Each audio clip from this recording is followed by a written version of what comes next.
The Rebbe is about to begin the fourth lesson on the Peticha. Good evening to everybody. I'm happy to be with you in the lesson of the Peticha LeChochmat HaKabbalah. We're beginning with number 4. The need for the desire to receive to progress through the 4 stages of Atzilut, Bria, Tziran, Asiya.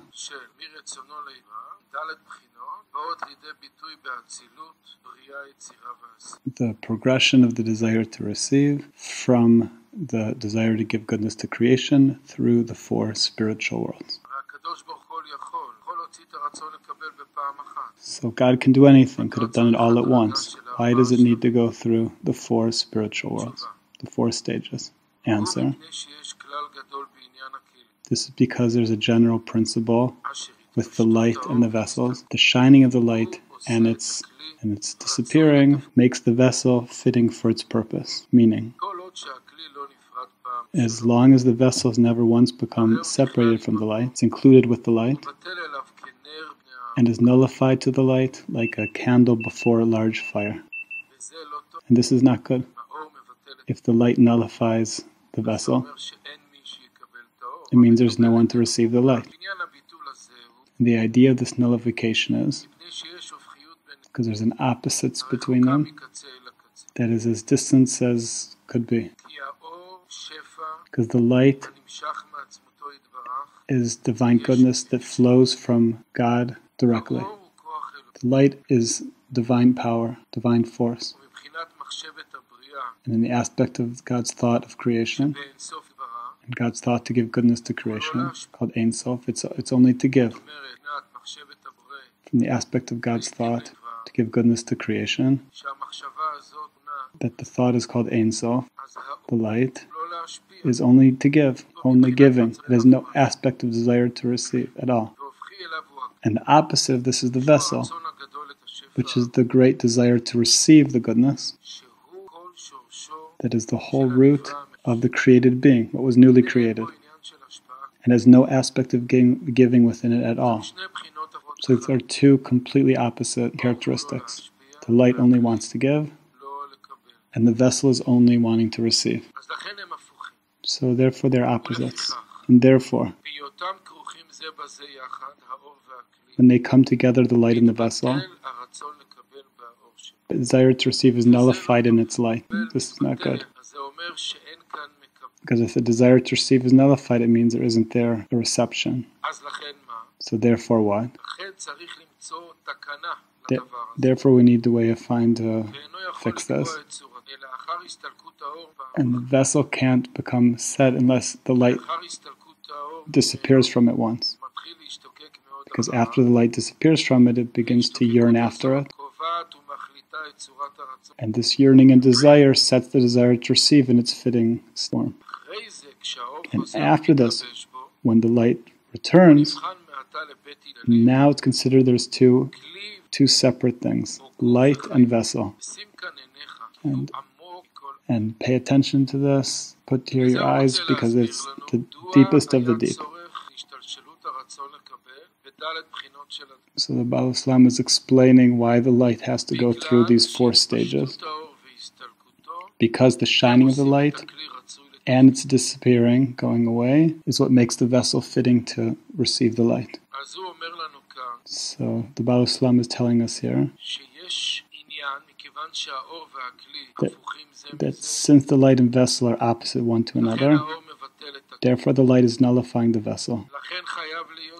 Therefore there needs the concept of the light disappearing from the vessel, and then the vessel is yearning very much after the light, and this yearning sets the form of the vessel in the way that even though the light afterwards will come and be enclosed in the vessel, it won't be nullified by it.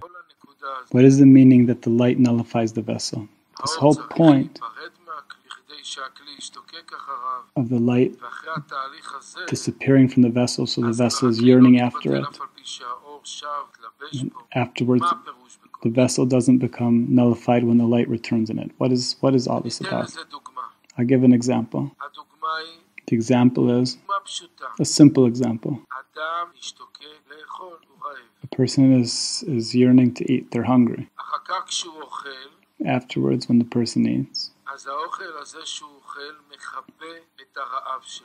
after the person eats, then the food puts out their hunger, satisfies their hunger. Or a spiritual example. A person is not believing in God,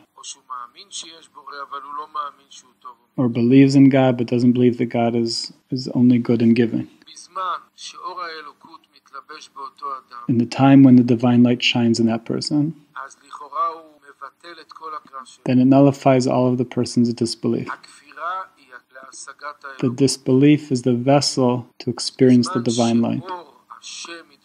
When the light of God is clothed within the vessel of the disbelief, then it nullifies the disbelief. The person no longer doesn't believe in God. The person feels God. The person no longer disbelieves that God is good in giving goodness, because the person feels God's goodness. So we find that the light that clothes within the vessel nullifies the vessel. But in order for the person to experience the light in a necessary way, they need to feel the lack, because the benefit of the light is within the darkness. So if the darkness would become nullified, then the person wouldn't feel the advantage of the light. So what needs to be done? Here it's written that the light disappears from the vessel. After the light disappears, then there's a situation of yearning for the light. And then even though the light will afterwards return to become clothed in the vessel, it no longer nullifies the vessel. We can depict to ourselves this example, that the light of God is clothed within the vessel of a person's disbelief in God. In the first state, the person has a great pleasure from this, but afterwards the pleasure becomes less and less. For example, a person that was not religious and went through what a person went through, then the light of God shines in them, and the person feels a great pleasure. That happens to a lot of people that become religious. It shines to them the light of God greatly, with great pleasure, but after time it goes away, and the person finds themselves once again in darkness. What's the reason? So this is the progression that's described here. The shining of the light and its going away is what causes the vessel to experience the light. The light comes into the vessel and goes away from it. And then even when the light returns to the vessel, it no longer nullifies the vessel, which is to say that the same person who became religious and had the great pleasure, when that pleasure goes away, the person enters into a state of depression, and then the person once again has thoughts of disbelief. And if the person doesn't run away, but continues to be connected to the Torah, then the light that afterwards shines in the person doesn't nullify the vessel anymore. Why? Because the person knows and feels the suffering and the darkness in the situation that's disconnected, and therefore the light no longer nullifies the vessel. So the same thing here. In the same way, the light shines into the vessel, and the vessel attains awareness of the light. Afterwards, the light goes away, and there's a state of darkness. There's a great yearning of the vessel for the light.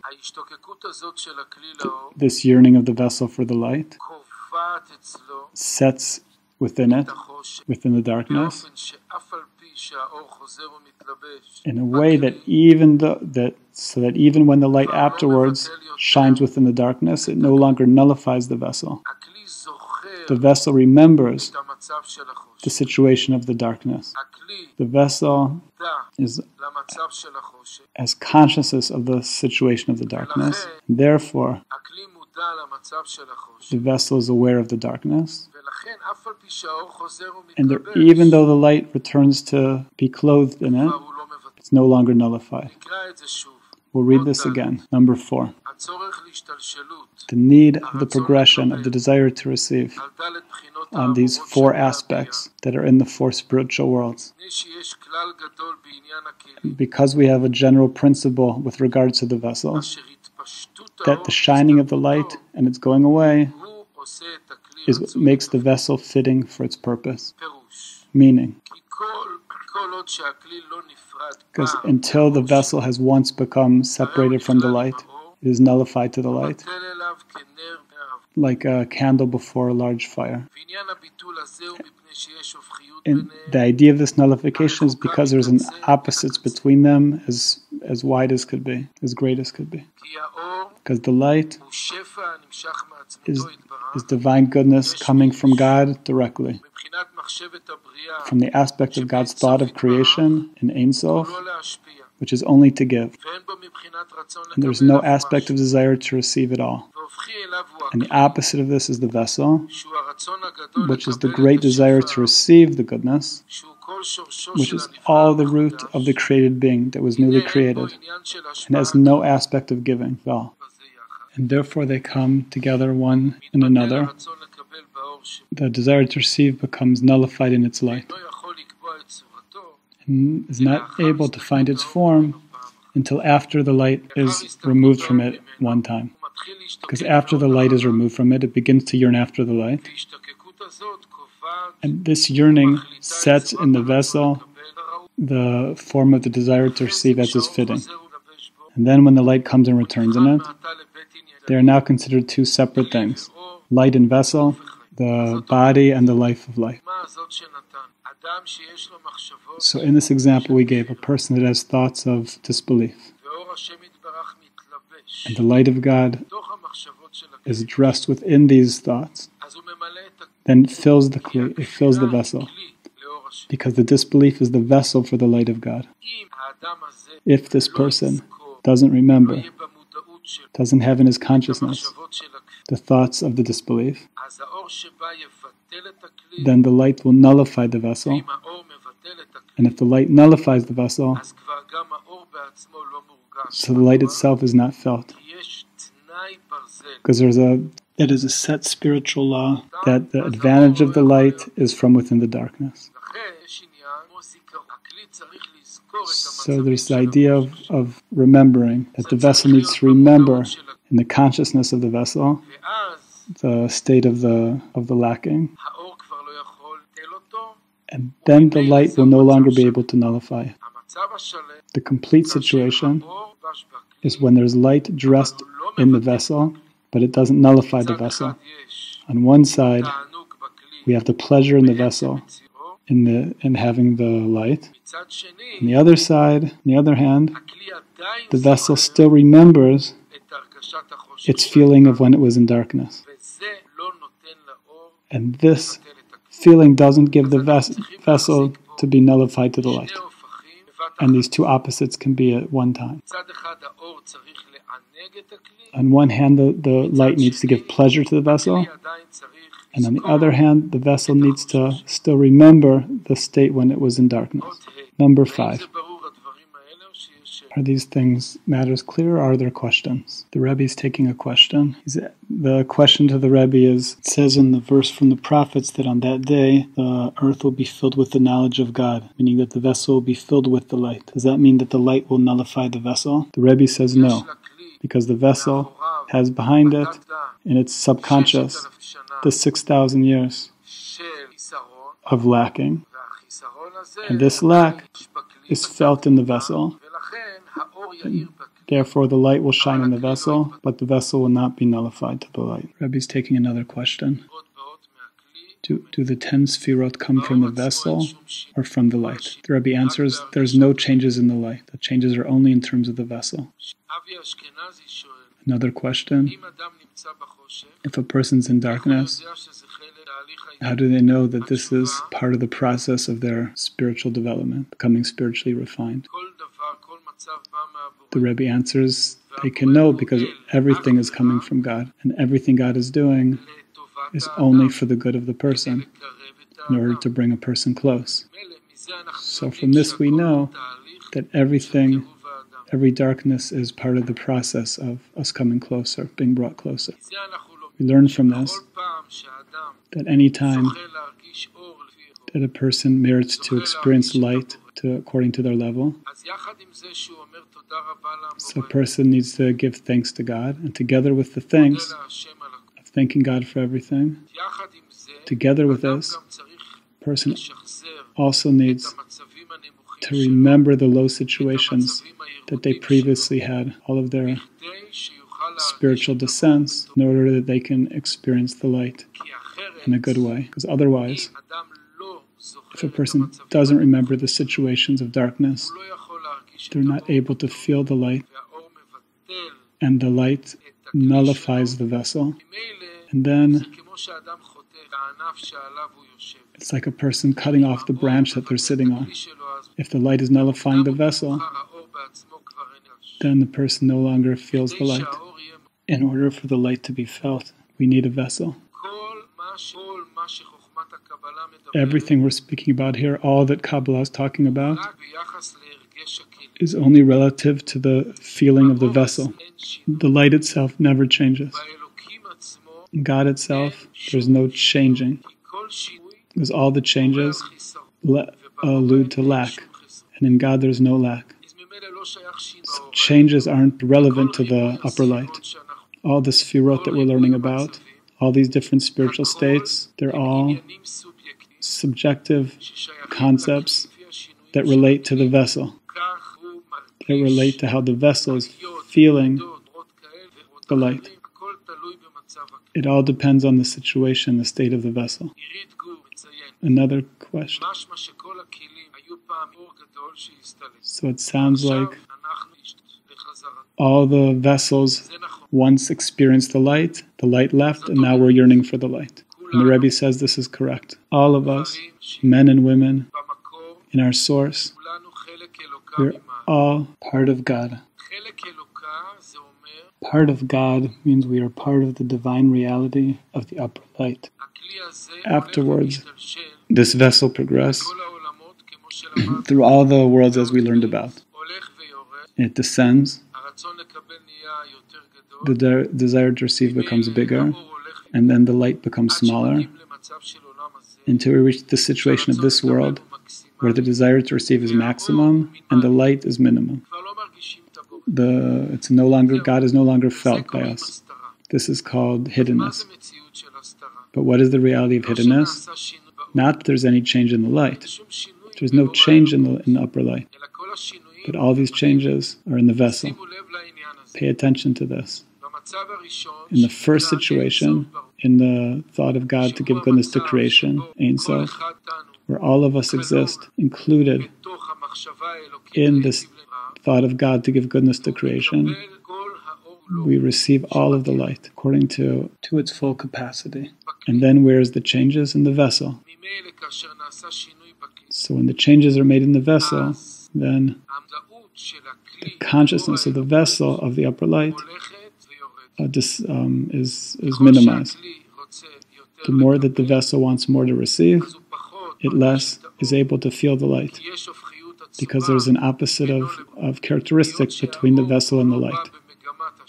Because the light is only coming from the place of giving and love, and the vessel is going on to receive until the vessel reaches this world. What is this world? This world means that the vessel is in a state of the maximum desire to receive, and therefore its feeling of the light is minimum. And this is called hiddenness. But the hiddenness is not in the light. The light remains the same thing exactly. The same God that surrounds and includes all of reality, is the same God that's shining in us, and giving us life. As it's written, you give life to all. But we're not able to feel this, and that's called hiddenness.